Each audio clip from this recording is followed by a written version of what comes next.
Hello everyone, welcome to study blog with Shivendra. आज इस video में हम आपके लिए लेकर आए हैं अभी हाल ही में माननीय उच्चतम न्यायालय के द्वारा बेल पर दिया हुआ एक बहुत ही इंपॉर्टेंट जजमेंट। तो ये देखते हैं कि केस का नाम क्या है जिसमें जजमेंट दिया गया है।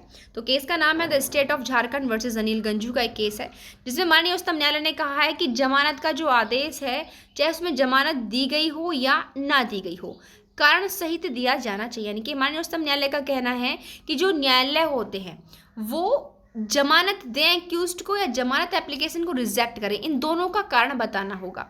और यदि कारण नहीं दिया तो क्या अनुमान लगाया जाएगा कि मामले पर उचित रूप से विचार नहीं किया गया है, यानी कि विचार न करने की धारणा बनाई जाएगी कि बिना उस केस की सर्कमस्टेंसेस को देखे, बिना उस पर किसी प्रकार का विचार किए ही यहाँ पर ये डिसीजन दे दिया गया है। तो ये तो रहा the state of Jharkhand versus Anil Ganju के केस में दिया हुआ बेल पर डिसीजन। आइए अब देखते हैं कि क्या स्टोरी थी इस केस की जिसमें कि माननीय उच्चतम न्यायालय ने डिसीजन दिया है। तो आइए शुरुआत करते हैं केस की स्टोरी की। सबसे पहले हम आपको बता दें इस स्टोरी को शुरुआत करने से पहले कि BNSS के अंदर जो आप बेल से संबंधित प्रोविजंस पढ़ेंगे वो आपको चैप्टर 35 में देखने के लिए मिलेंगे। एंड जो सेक्शन होगा वो 478 से आपके 496 तक होंगे, समझ गए। यानी कि BNSS के अंदर बेल से संबंधित चैप्टर कौन सा होगा 35 एंड सेक्शन 478 से 496 तक आपको यहाँ देखने के लिए मिलेंगे। तो ये शुरुआत करते हैं कि मामले की स्टोरी क्या थी। तो ये जो केस है झारखंड राज्य का है। यहाँ पर एक बहुत ही चौंकाने वाली घटना घटित हुई। एक युवक को TPC नाम का जो एक उग्रवादी संगठन था उसके सदस्यों ने बड़ी ही बेरहमी के साथ मार दिया।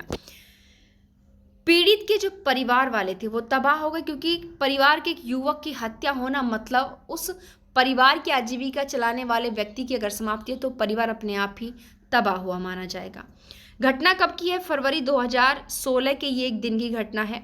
जो पीड़ित था उसको आरोपी अनिल गंजू और उसके जो सह षड्यंत्रकारी थे उन्होंने घर से उठा लिया, जिसके बाद पीड़ित की जो बहन थी उसने तुरंत ही एक FIR दर्ज कराई और यह आरोप लगाया कि उसका जो भाई था उसको उग्रवादी संगठन के द्वारा अपहरण कर लिया गया और उसकी हत्या कर दी गई है। तो पीड़ित की जो बहन थी उन्होंने तुरंत ही FIR दर्ज कराई, क्या कि उसके भाई को उग्रवादी संगठन ने अपहरण करके उनकी हत्या कर दी है। इसके बाद क्या हुआ, पुलिस ने जो है जांच प्रारंभ की और एक बहुत ही खौफनाक साजिश का पता चला। अनिल गंजू जो था वो एक TPC यानी कि तृतीय प्रस्तुत जो कमेटी है उसका एक जाना माना सदस्य था और उसके समूह का हिस्सा भी था। उसने पीड़ित को घर से अगवा किया, कुछ दिनों तक बंधक बनाया, उसके बाद बड़ी ही क्रूरती के साथ उसकी हत्या कर दी। अपराध इतना गंभीर था, उसके बाद भी आरोपी अनिल गंजू लगभग 7 साल तक गिरफ्तारी से खुद को बचाता रहा। काफी मशक्कत के बाद पुलिस ने आखिरकार उसको पकड़ लिया और उसको कटघरे में लाकर खड़ा कर दिया। पीड़ित के परिवार को बहुत ही उम्मीदें थी, लेकिन न्याय पर उनकी उम्मीदों को उस समय बड़ा झटका लगा जब हाई कोर्ट ने एक आदेश में आरोपी को जमानत दे दी। यानी कि ऑनरेबल हाई कोर्ट ने उस आरोपी को जमानत दे दी जिस फैसले को स्टेट गवर्नमेंट ने सुप्रीम कोर्ट में चुनौती दी। और ऑनरेबल हाई कोर्ट ने अपराध की गंभीरता और आरोपी के फरार होने के जोखिम पर विचार नहीं किया, यह तर्क स्टेट गवर्नमेंट ने रखा। क्योंकि जो व्यक्ति इतना बड़ा इतना जघन्य अपराध उसने किया, 7 साल तक फरार रहा, उसके बाद मशक्कत से उसको पकड़ा गया, फिर उसको बेल दे दी, तो इस प्रकार का जो जघन्य अपराधी है, क्रूरल प्रकृति का जो अपराधी है उसको समाज में खुला रखना मतलब जोखिम को बुलावा देना होता है। माननीय उच्चतम न्यायालय ने ऑनरेबल हाई कोर्ट के इस दृष्टिकोण की कड़ी आलोचना की और जमानत के उस आदेश को खारिज कर दिया जो कि हाई कोर्ट के द्वारा दिया गया था। और माननीय उच्चतम न्यायालय ने जोर दिया इस बात पर कि जो अदालतें होती हैं वो जमानत देने से पहले क्या करेंगी, कुछ प्रासंगिक कारकों को देखेंगी, जैसे कि प्रथम दृष्टया साक्ष्य किस प्रकार के हैं उस केस में, उस अपराध की गंभीरता कितनी है, और जो आरोपी है उसके द्वारा मुकदमे में बाधा डालने की संभावना।